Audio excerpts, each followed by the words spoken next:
Olá! A Bíblia diz que após o milênio, Satanás será solto para enganar os povos de todas as nações. A dúvida é, que nações são essas? Será que durante o milênio, quando o povo de Deus estiver no céu, nações estará acontecendo, ou tendo nações aqui na Terra? Como que a gente entende essa questão de nações após o milênio? Satanás então será solto para enganar os povos de todas as nações. Como entender essa questão das nações após o milênio? Esta e muitas outras questões você vai acompanhar agora, pois está no ar Na Mira da Verdade.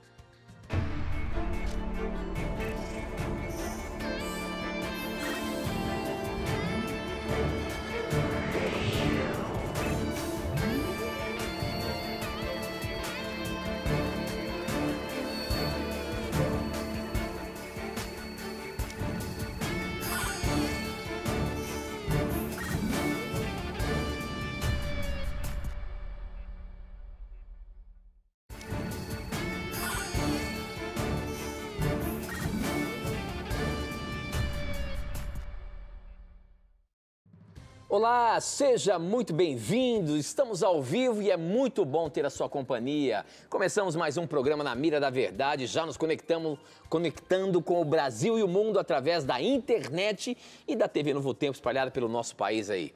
Aonde você estiver, seja-se abraçado por nós, seja-se abraçado pela gente aqui e é muito bom ter a sua companhia. Você é que faz o programa acontecer, portanto, sempre é muito bem-vindo. Obrigado por você já estar aí. Você que, quem sabe, está conhecendo agora a TV Novo Tempo, você que tem acompanhado alguns programas e chegou aqui no programa Na Mira da Verdade. O programa Na Mira da Verdade é um programa de perguntas e respostas bíblicas. Você pode mandar as suas perguntas para a gente por diversas formas que daqui a pouquinho eu falo como é que você faz para mandar a sua pergunta. Mas se você tem dúvida aí da leitura da Bíblia, quando você se depara com algum texto que você não consegue compreender muito bem, manda para a gente. Você vai mandar aí por SMS, Facebook, Instagram, eu já vou te falar. Espera só um pouquinho. E você pode tirar as suas dúvidas, porque a sua resposta será baseada na palavra de Deus. E quem está preparado e na mira para responder a sua dúvida na palavra de Deus é ele, professor Leandro Quadros. Tudo bem, professor? Mais uma vez aí, seja muito bem-vindo para nos ajudar a compreender a palavra de Deus. Prazer te estarmos aqui juntos novamente e prazer ter a você, amigo telespectador, conosco.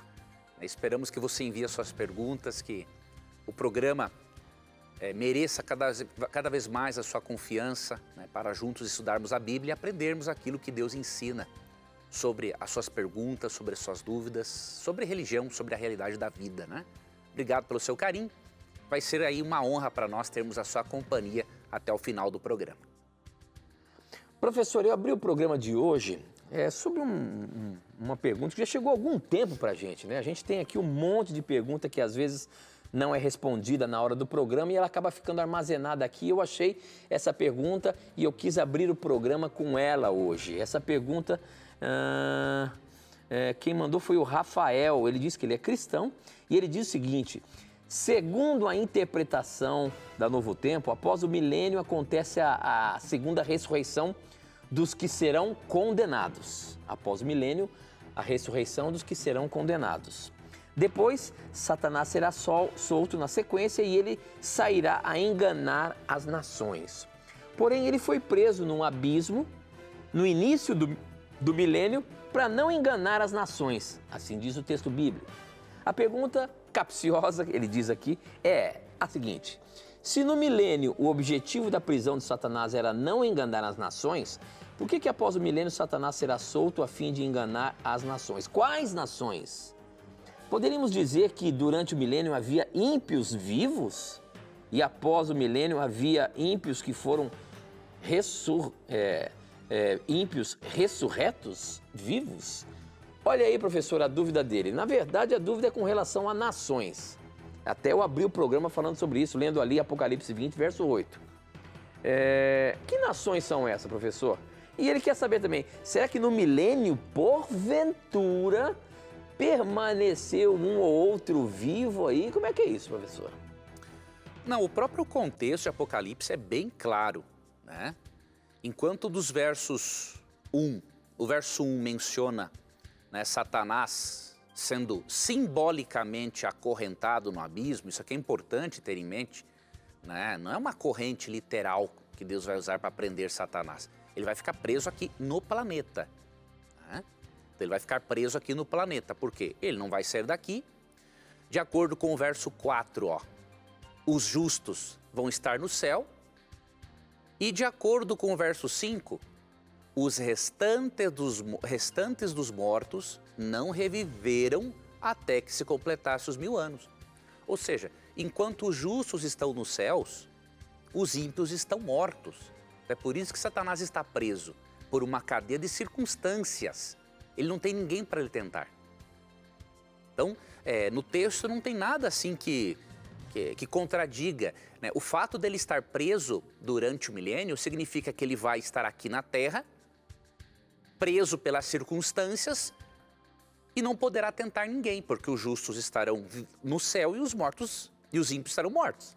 Agora, depois dos 1000 anos, quando diz que ele sairá e enganará as nações, são as nações de ímpios, porque o verso 5 diz, ó, os restantes dos mortos não reviveram até que se completasse os 1000 anos. E quando você lê 2 Tessalonicenses 1, 7 a 9, você vê que enquanto os justos são levados para a eternidade com Cristo, os ímpios são mortos pelo resplendor da glória de Cristo. Apocalipse 6, 14 a 17 mostra que esses ímpios vão pedir para as montanhas e os rochedos caírem sobre eles, porque eles vão ter que encarar aquele a quem eles rejeitaram durante toda a vida. Então não haverão pessoas vivas durante o milênio na Terra.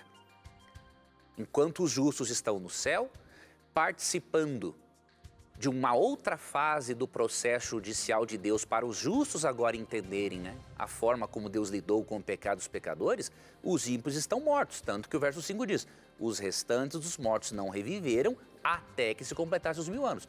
Como esses mortos ressuscitam depois dos 1000 anos, agora ele tem alguém para enganar, que são essas hostes de ímpios.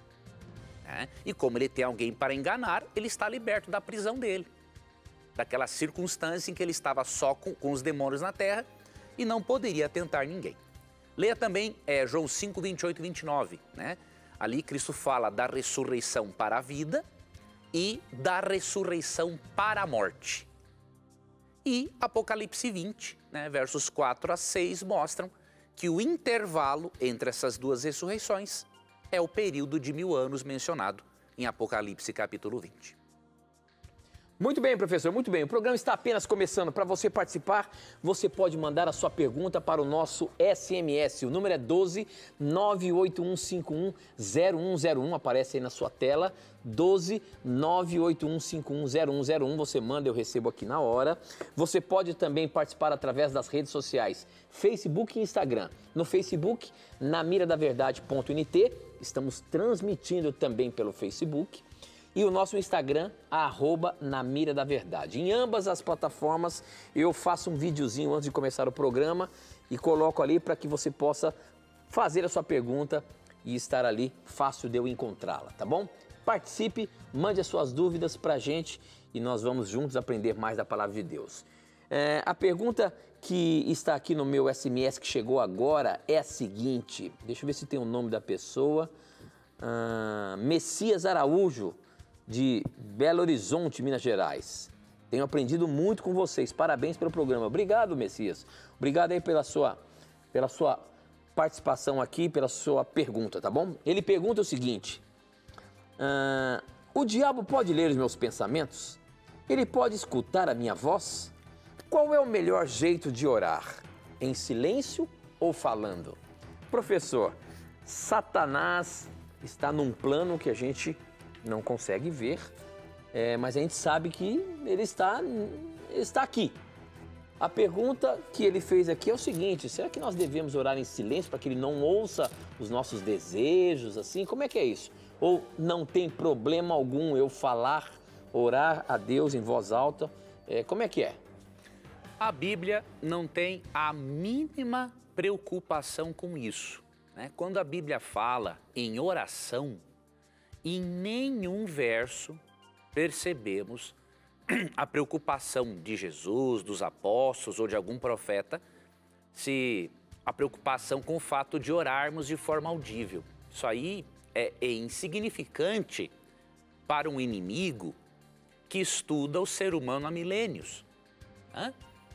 Você lê no livro de Jó, que quando no capítulo 2 Satanás argumenta com Deus acerca da fidelidade de Jó, ele diz assim: não, toca nele, toca na saúde dele e você vai ver se ele não vai blasfemar de você. Ou seja, ele conhece a natureza humana. Então ele não precisa, diríamos assim, que você guardar os seus segredos em oração. Não adianta muita coisa, né? Porque ele não pode ler pensamentos. Mas veja, se um psicólogo, por meio das suas expressões, ele consegue imaginar o que pode estar ocorrendo em você, ele não adivinha seus pensamentos, mas por meio de comportamentos, expressões, falas, né? Tem a linguagem corporal, o psicólogo pode perceber se você está bem ou não está. Agora imagine o diabo, que tem um conhecimento sobrenatural em relação, quando comparado a nós. Então, a Bíblia não se preocupa com isso. Você pode orar a Deus do jeito que você quiser. Se você orar a Deus em voz audível ou não, a tua oração vai chegar a Deus do mesmo jeito. Quem é o diabo para impedir que a sua oração chegue a Deus? Ele não pode fazer isso. Agora, a Bíblia é clara em dizer que o único ser que pode realmente conhecer nossos pensamentos é Deus. Isso está em 1 Reis 8,39. Ouve tu nos céus, lugar da tua habitação, perdoa e age. E dá a cada um segundo os seus caminhos, já que lhe conheces o coração. Porque tu, só tu, és conhecedor do coração de todos os filhos dos homens. Então, só Deus conhece o que está na nossa mente. Mas Satanás, pela inteligência sobrenatural que ele tem, por meio da nossa linguagem corporal, pela análise do nosso comportamento, das nossas decisões, ele pode saber o que está se passando na nossa mente, mesmo que não com a exatidão divina jamais. Então não se preocupe com isso, né? A Bíblia, quando adverte-nos contra Satanás, ela não diz assim, por exemplo, olha, tenha cuidado, ore em silêncio ou em pensamento para o diabo não saber o que você está dizendo. A Bíblia não tem essa preocupação. Uma das preocupações da Bíblia, quando fala do diabo, em especial, você pode ler 1 Pedro 5, verso 8, e também Tiago 4,7. São as principais, assim, preocupações que vemos, ó. Sujeitai-vos, Tiago 4,7, portanto a Deus, mas resisti ao diabo, ele fugirá de vós. Então, Tiago diz, ó, resista a ele, resista às tentações, e isso em oração, leitura da Bíblia, perseverando na caminhada cristã. Então, a Bíblia não tem preocupação com isso, tá? O importante é que você ore, seja em voz audível, seja, óbvio, em voz audível, seja falado, né? Ou seja em pensamento. Para Deus o que importa é que você ore. O diabo não pode interferir em nada na sua oração se Deus não permitir. Muito bem. Um outro assunto que acontece aí é que existem religiões que não aceitam a comemoração de aniversário, por exemplo. A pergunta aqui da Lorena de Aracaju é isso. Eu gostaria de saber onde na Bíblia fala sobre a comemoração de aniversário.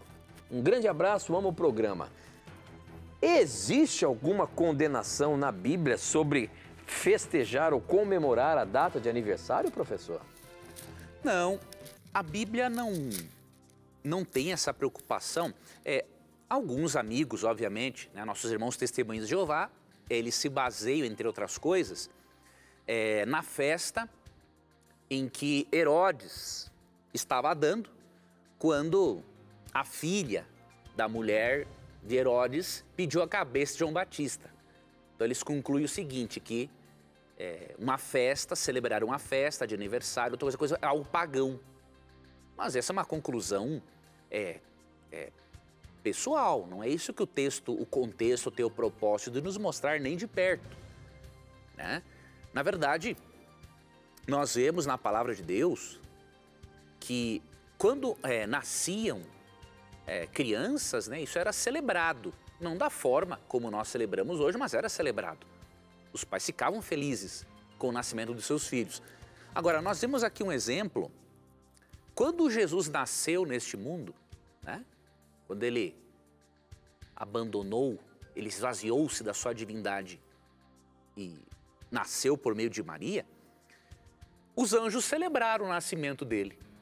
E eu creio particularmente o seguinte, se os anjos celebraram o nascimento de Jesus, por que não podemos celebrar o nascimento dele? Ou até das pessoas que amamos? Que há de pagão em demonstrar a alegria por alguém que amamos ter nascido? Não tem nada de pagão nisso, né? E aqui em Lucas 2, 13 e 14, vamos ler desde o verso 12, diz assim: isto vos servirá de sinal. Encontrareis uma criança envolta em faixas e deitada em manjedoura. E subitamente apareceu com o anjo uma multidão da milícia celestial, louvando a Deus e dizendo: glória a Deus nas maiores alturas e paz na terra entre os homens a quem Ele quer bem. Então aqui os anjos estavam no céu celebrando o nascimento de Jesus. Se fosse um pecado, com certeza os anjos não iriam praticar esse pecado. Então não tem um porquê. Outro detalhe, em João 10, se eu não estou enganado, é mencionada uma festa. Vamos ver aqui, ó. Uma festa que não havia sido ordenada na Bíblia, mas era uma festa cultural. E Jesus não foi contra essa festa. Aqui, João 10, 22, ó. Celebrava-se em Jerusalém a festa da dedicação. Era inverno. Jesus passeava no templo, no pórtico de Salomão. Ou seja, enquanto essa festa era celebrada, Jesus estava ali no pórtico do templo. E aí, né, aqui, vou ler aqui essa nota de rodapé para você dessa Bíblia de Estudo de Genebra, diz que essa festa de dedicação, ó, hoje em dia é chamada de Chanukah e é celebrada perto do Natal, sendo uma festa que comemora os acontecimentos dos dias de Macabeus, quando ocorreu uma revolta judaica contra Antíoco Epífanes em 164 a.C. Então, essa não é uma festa bíblica ordenada por Deus, mas é uma festa cultural que celebra, não é, a revolta judaica contra Antíoco Epífanes ou Antíoco Epifânio, né, em 164 a.C. Não há nenhuma condenação para essa festa cultural. Então, qualquer festa cultural que não envolva bebedeira, imoralidade, que não contradiga princípios divinos, Deus aceita. Deus quer que os seres humanos se alegrem e sejam felizes. Então, comemorar aniversário, obviamente, é algo totalmente bíblico, porque os anjos celebraram o nascimento de Cristo. Muito bem, professor, muito bem. Tem muita gente participando aqui do Facebook, estamos transmitindo pelo Facebook. Tem uma pergunta aqui do Vitor Farias. A pergunta do Vitor Farias é sobre Jonas, professor. Ele diz o seguinte: no livro de Jonas é descrito que Deus tinha uma mensagem aos ninivitas e enviou o profeta Jonas. Porém, após fugir a primeira vez e ser resgatado, Jonas aceitou levar a mensagem. A Bíblia diz que Nínive era muito importante para Deus. Era tão grande que demorava 3 dias para percorrer a cidade toda.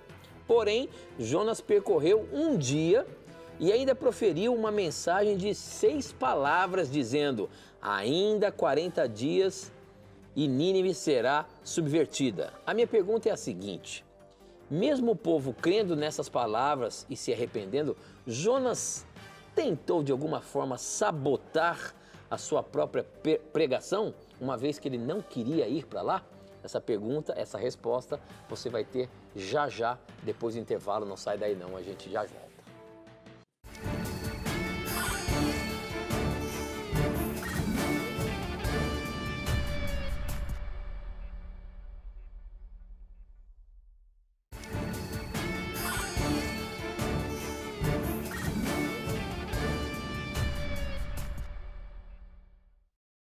Já estamos de volta e a pergunta foi sobre Jonas. Será que Jonas sabotou a ordem de Jesus na pregação do Evangelho em Nínive? Professor, como é que fica essa história?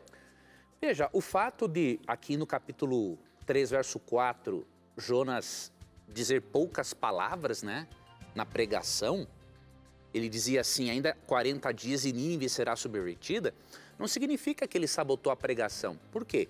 Você não precisa dizer muita coisa com muitas palavras, né? Com poucas palavras você pode dizer muita coisa, e assim deve ser, né? A concisão é algo que especialmente faculdades de comunicação social, de língua portuguesa ensinam, né? Nós temos que ser concisos, tanto na escrita quanto na fala, porque a concisão facilita a compreensão, né? A concisão de Jonas não significa que a pregação dele tinha uma sabotagem, não. Por quê? Porque Deus não reclama da pregação dele, né? Do que Deus reclama dele nos capítulos 1 e 2? Da desobediência e não pregar. Tá? Então nós não podemos concluir que a pregação concisa de Jonas, né, seja o problema, porque concisão não é problema. O problema foi a atitude desobediente em não querer pregar. É disso que Deus reclama. Muito bem, muito bem. Agora uma perguntinha que chegou aqui pelo nosso SMS. Espera só um pouquinho aqui, deixa eu ver se meu microfone aqui. Espero que vocês estejam me ouvindo bem. A pergunta da Lilian, do Rio Grande do Sul, ela diz o seguinte: embora eu não frequente, gosto bastante da Igreja Adventista. Eu gostaria de saber o que diferença, do ponto de vista de vocês, adventistas, é um cristão fervoroso de um cristão fanático? Qual a diferença de um cristão fervoroso de um cristão fanático, professor? Essa pergunta é muito interessante. Deixa eu ver aqui um livro de Ellen White. Eu estou lendo um livro que é Testemunhos para a Igreja, volume 1. Pena não ter trazido o meu aqui. Quem sabe eu lembre, que eu vou tentar lembrar. Algo que eu li, eu não sei se eu vou lembrar aqui, mas pelo menos eu vou dizer. Deixa eu ver se é nessa página que eu estou pensando aqui. Que livro é esse? Testemunhos para a Igreja, volume 1. Eu vi uma coisa aqui muito interessante. Quero ver se é neste livro aqui que eu li isso. Melhor, se é nesta página. Um livro eu sei que foi onde que eu li aqui.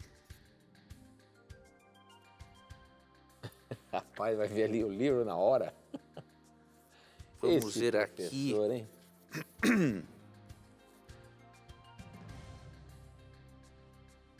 Acho que é melhor você falar, senão vai...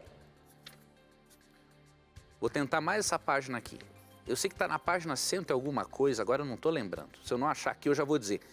Tem um comentário muito interessante aqui de Ellen White, que eu assim achei espetacular quando eu li. Ela diz assim, que há pessoas que falam tanto da vida dos outros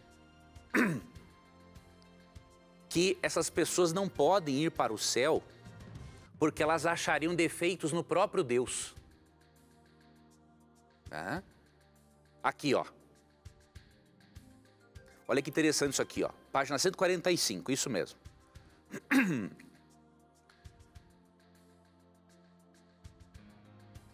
Vi que alguns estão definhando espiritualmente. Tem vivido por algum tempo a observar se seus irmãos andam retamente, espreitando toda a falha para então os meter em dificuldades. Isso eu vejo direto. Gente que só gosta de perceber as falhas dos outros. E vou dizer mais, que fica ligando, mandando e-mail para a liderança da igreja para torrar a paciência dos líderes, porque essas pessoas não têm o que fazer. Se elas estivessem pregando o evangelho, dando algum estudo bíblico, não ficariam torrando a paciência dos líderes e dizendo, ó, esse aí fez tal coisa, esse aí fez a outra coisa. Que gente imatura, isso aqui é para eles, ó. Isso é fanatismo? Claro, se isso não for fanatismo, não sei mais o que é, né? Tem vivido por algum tempo a observar se seus irmãos andam retamente, espreitando toda a falta, para então os meter em dificuldades. Além de fanatismo, isso é diabólico. E enquanto fazem isto, a mente não está em Deus, nem no céu ou na verdade, mas simplesmente onde Satanás quer que esteja, nos outros. Seu próprio coração, né, é negligenciado. Raramente essas pessoas veem ou sentem as próprias faltas, pois têm tido bastante que fazer em vigiar as faltas dos demais, sem querer olhar para si mesmos ou examinar o próprio coração. O vestido, o chapéu ou o avental lhes prendem a atenção. Precisam falar a este e aquele e isto basta para os ocupar por semanas. Vi que toda a religião de alguns pobres corações consiste em observar a roupa e os atos dos outros e em os criticar. A menos que se reformem, não haverá no céu lugar para elas, pois achariam defeitos no próprio Senhor. Isso aqui é um fanático, né? O fanático, ele olha para a vida dos outros e não olha para a dele. O fanático também tem opiniões totalmente extremas sobre a religião. Então, como que você sabe se o indivíduo é equilibrado? Simples. Veja se na vida dele, ele manifesta o fruto do Espírito, né? Fruto do Espírito em Gálatas 5:22. Mas o fruto do Espírito é amor, alegria. Veja, ser cristão não é ser carrancudo, sisudo. Tem um fanático, porque ele está em conflito com ele mesmo, né? E ele, ao invés de se apegar à graça de Jesus, ele quer se apegar aos erros dos outros, né? Para poder o quê? Tirar um pouco a atenção dele mesmo e eu vou contar um exemplo claro aqui disso. Uma vez eu recebi de um psicólogo amigo meu um pedido. Ele falou assim: Leandro, tenho aqui um paciente que ele está querendo se divorciar da esposa porque ela usa calça. Você poderia mandar uma mensagem para mim aqui, explicando para ele o que a Bíblia ensina sobre calça e modéstia cristã? Eu mandei uma mensagem simplesmente o seguinte: irmão, o teu problema não é a calça da tua esposa. O problema é que você tem dificuldade com mulher. Então você tem que parar de transferir o seu problema para sua esposa. Fala para Deus abertamente: ó Senhor, eu tenho problema com mulher. E aí Deus vai poder te ajudar.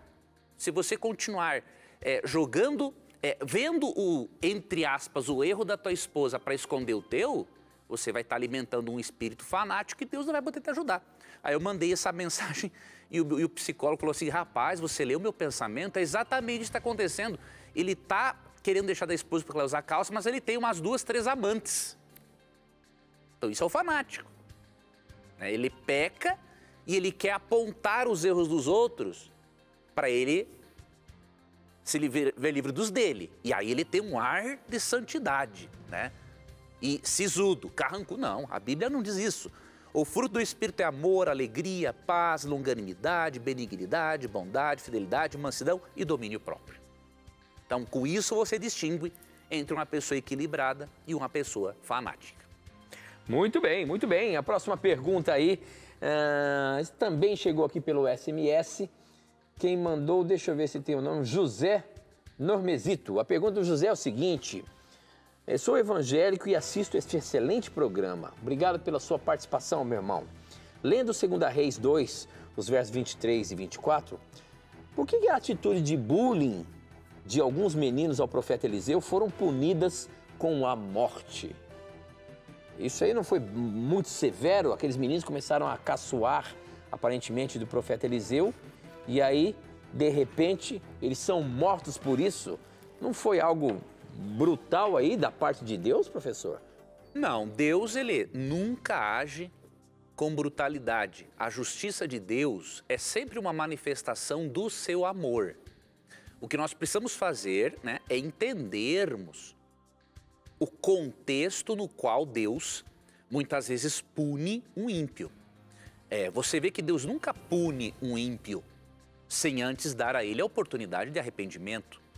Isso na Bíblia, por exemplo, em Gênesis 15:16, nós vemos que Deus deu cerca de 4 gerações, 400 anos, diríamos assim, para os cananeus, por exemplo, se arrependerem das barbaridades que eles faziam. Aqueles 42 meninos, que na verdade no hebraico não eram crianças, já eram meninos mais crescidos, né? Pré-adolescentes para adolescentes, tá? Eles não simplesmente fizeram bullying com o profeta, eles simplesmente caçoaram de um profeta chamado por Deus para ajudar uma nação totalmente corrupta e ímpia. Eles eram ímpios, né? Então, se aquilo ali é tolerado, imagine a desgraça que seria para o ministério do profeta. Aí que ele não teria autoridade nenhuma. Então, quando aqueles 42 ímpios estavam caçoando do profeta por ele ser careca, né, eles demonstraram um grau de impiedade muito avançado. E Deus mandou mesmo uma ursa despedaçar todos eles, né? Porque Deus, Ele é justo e Ele sabe quem é ímpio e quem não é. E Ele sabia que naquele contexto, se uma atitude drástica não é tomada com aquela impiedade, perderia-se todo o respeito pelo profeta. E aí, perdendo o respeito pelo profeta, como é que Deus vai falar com uma nação inteira? Então, muitas vezes, com dor no coração, Deus tem que executar o que para Ele é uma obra estranha, diz Isaías, né, o livro de Isaías, acho que é 28, 21. Para Deus é uma obra estranha ter que executar um juízo desses. Mas se Deus não executar, a casa cai. A coisa desanda mais ainda. Muito bem, professor. Muito bem. Outra perguntinha aqui.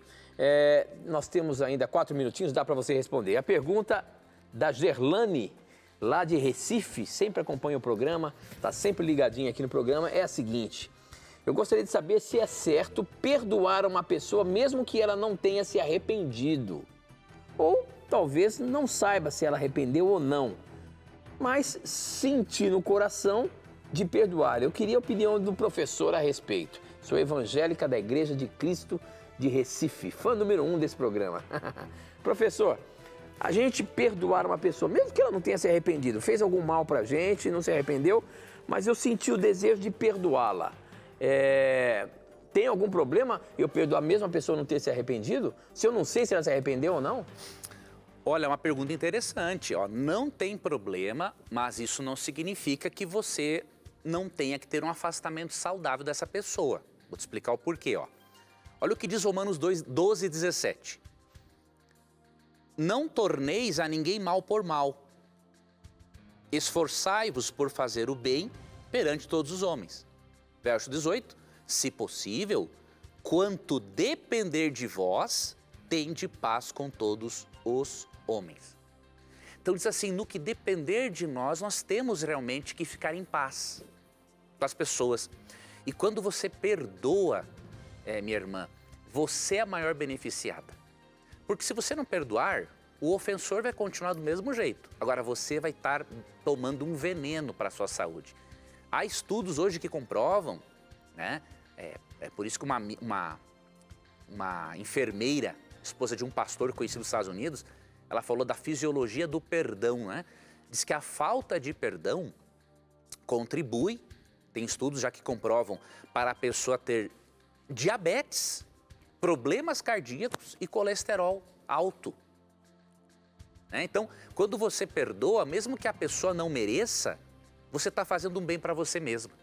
Então vale a pena você perdoar. Agora, se essa é uma pessoa tóxica e que pode continuar ferindo a sua integridade psicológica ou física, você perdoa e mantém um afastamento saudável dessa pessoa. Você é uma cristã chamada a perdoar, mas você não é uma cristã chamada a ser um saco de pancadas dos outros. Em João 18, 21 e 22, quando Cristo tomou uma bofetada de um guarda, ele falou o seguinte, olha, Jesus não pagou o mal com o mal, mas ele falou o seguinte, se eu fiz mal, fale aonde que eu fiz o mal. Agora, se eu não falei nada de errado, por que você me bate? Então, o cristão, ele é chamado a perdoar, a manter a paz, mas não ser, vamos dizer, um linguajar bem correto, um idiota, um saco de pancadas. Você tem que ter posicionamentos saudáveis para preservar sua integridade física e psicológica. Muito bem. Eu quero dizer para você que você pode estudar a Bíblia com a gente. Você vê aqui na Novo Tempo vários programas oferecendo os cursos bíblicos todos. O Novo Tempo tem essa característica de mandar um curso bíblico que você quer, um clube que você se identifica, para você estudar a Bíblia de forma gratuita. Isso é feito pelo projeto Anjos da Esperança. E você tem acompanhado aí, antes do nosso programa, por exemplo, tem o programa Anjos da Esperança. E você vê as lindas histórias de transformação de vida. Mas aqui no programa Na Mira da Verdade, a gente sempre indica esse estudo bíblico aqui, ó, Verdades para o Tempo do Fim. Esse estudo bíblico, ele está relacionado ao tempo que nós estamos vivendo. Nós cremos, e a Bíblia nos apresenta isso, que nós estamos no tempo do fim. E se você quer conhecer um pouco mais sobre esse tempo que nós estamos vivendo e o que devemos saber para nos preparar para a vinda de Jesus, peça agora mesmo Verdade para o Tempo do Fim. É só você entrar no nosso blog, novotempo.com/Na Mira da Verdade. Você vai ver lá no final do site que tem essa imagem dessa revista aqui, ó. Vou mostrar aqui de pertinho para você. É só você clicar nessa revista e você vai ser direcionado para fazer um cadastro com seus dados postais para que ele chegue direitinho na sua casa. Peça hoje mesmo. É interessante e você vai estudar a Bíblia mais profundamente com a gente, tá bom? Se você quiser, pode ligar no horário comercial 0 operadora 12 21 27 3121. É o telefone que você pode ligar para pedir, só que tem que ser no horário comercial, tá? Então não deixe de pedir, estude mais a Bíblia, se aprofunde, você não vai perder nada, você só vai ganhar. É de graça. Peça agora mesmo. Nós temos que ir para o intervalo? Sim, vamos para o intervalo e a gente volta já já.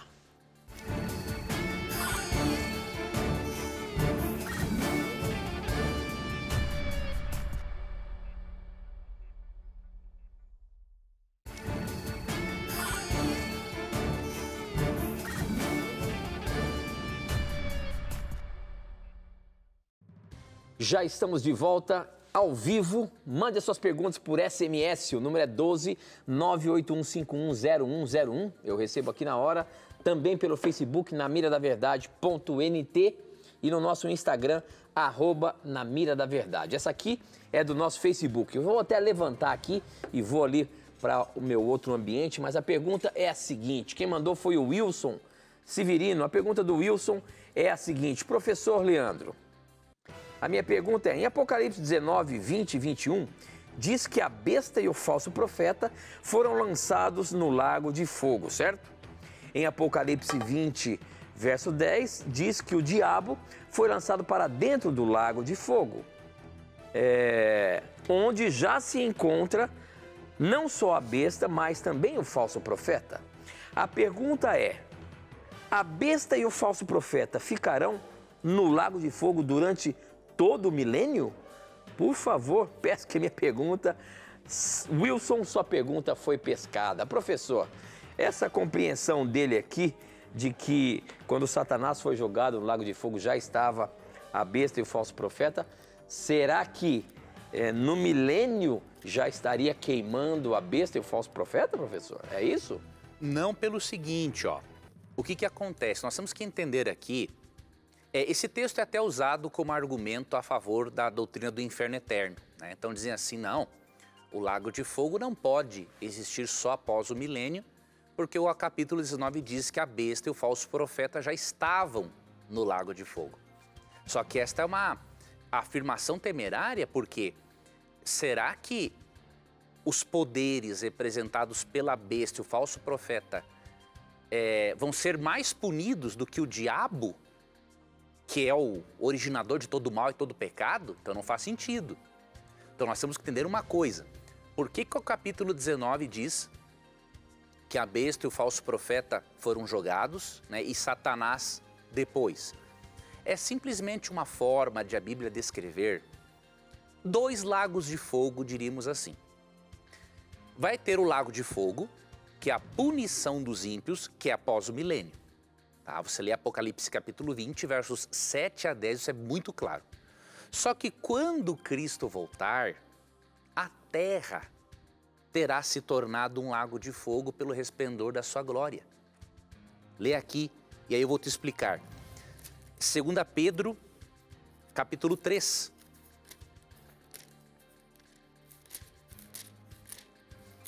Segunda Pedro, capítulo 3, vamos ver aqui, ó, versículo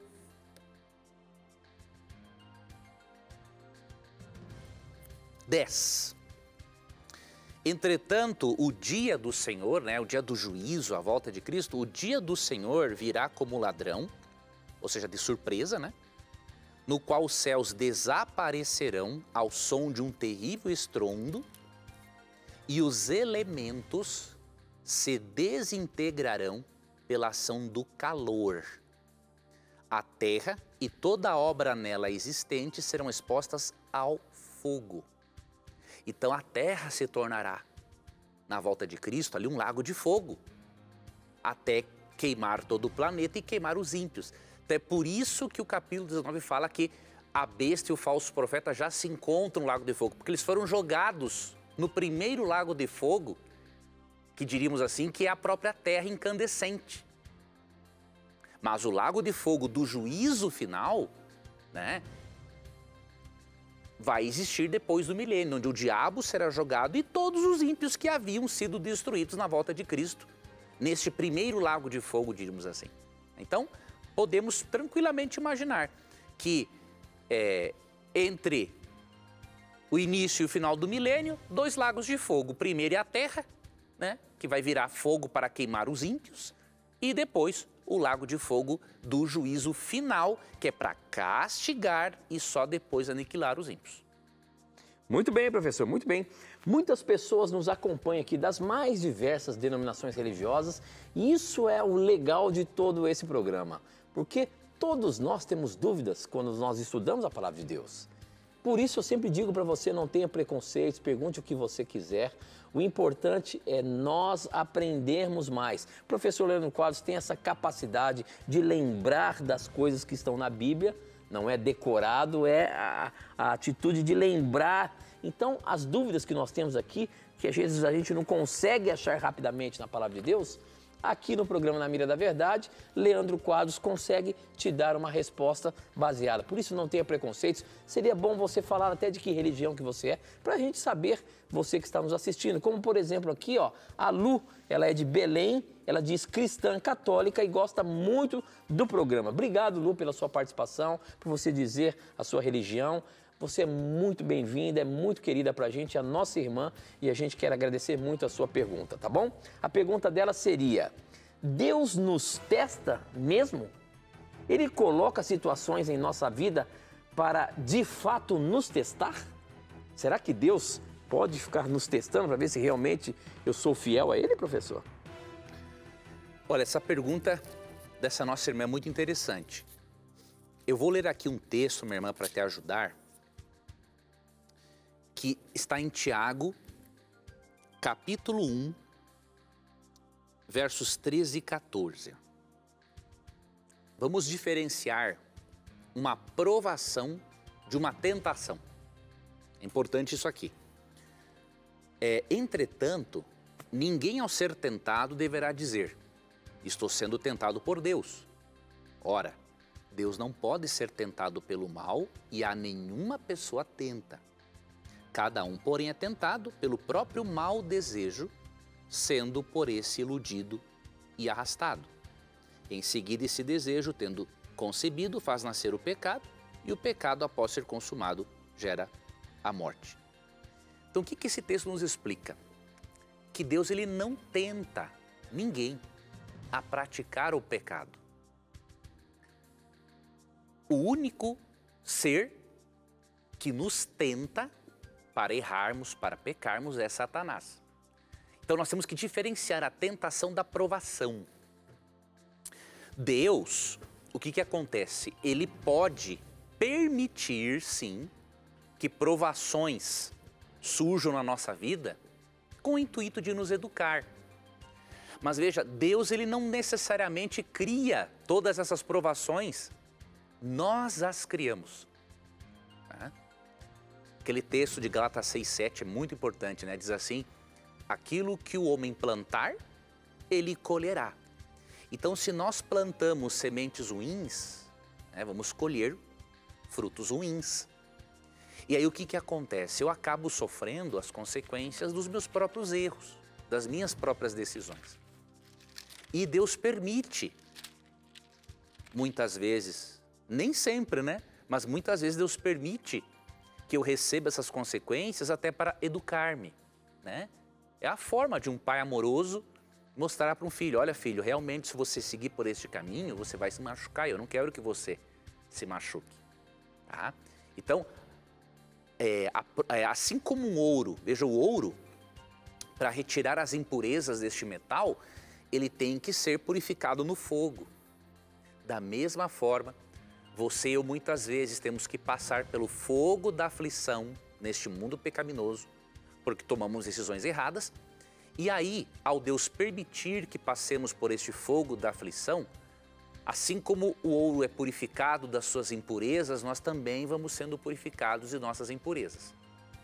Mas lembremos, as provações que Deus permite não são tentações. Ele quer purificar-nos e não levar-nos ao pecado. Muito bem, professor, muito bem. Nós falamos hoje muito sobre a volta de Jesus, falamos ali do fim dos tempos. Olha só a pergunta deixa eu ver o nome dela aqui, é Rauliane. A pergunta da Rauliane é a seguinte, eu gostaria de saber se é pecado temer a volta do nosso Salvador Jesus Cristo. Eu tenho pensado muito nisso, mas com medo. Às vezes entro em pânico quando ouço alguém dizer que o fim está próximo. Fico muito mal, estou tendo crises de ansiedade. Esse medo é pecado, professor?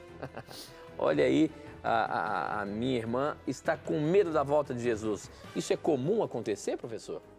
Não, isso aí acontece porque, tem alguns motivos.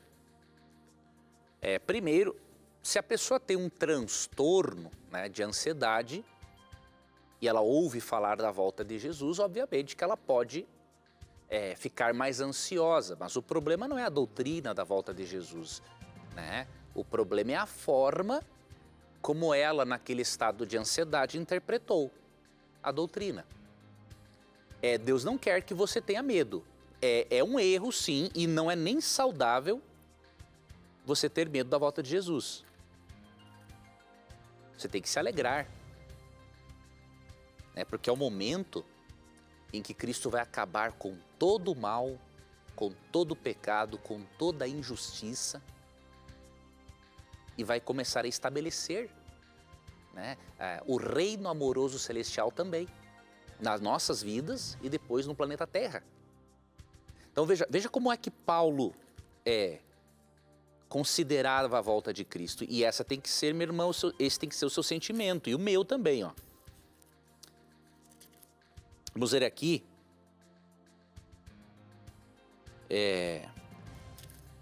Peguei aqui a Bíblia em espanhol, vou pegar aqui em português. A carta de Paulo a Tito, no capítulo 2, versículo 13.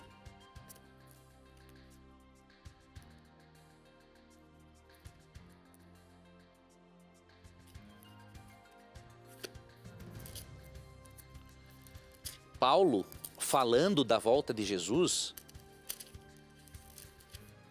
ele diz assim, aguardando a bendita esperança, ou seja, abençoada esperança e a manifestação da glória do nosso grande Deus e Salvador Cristo Jesus.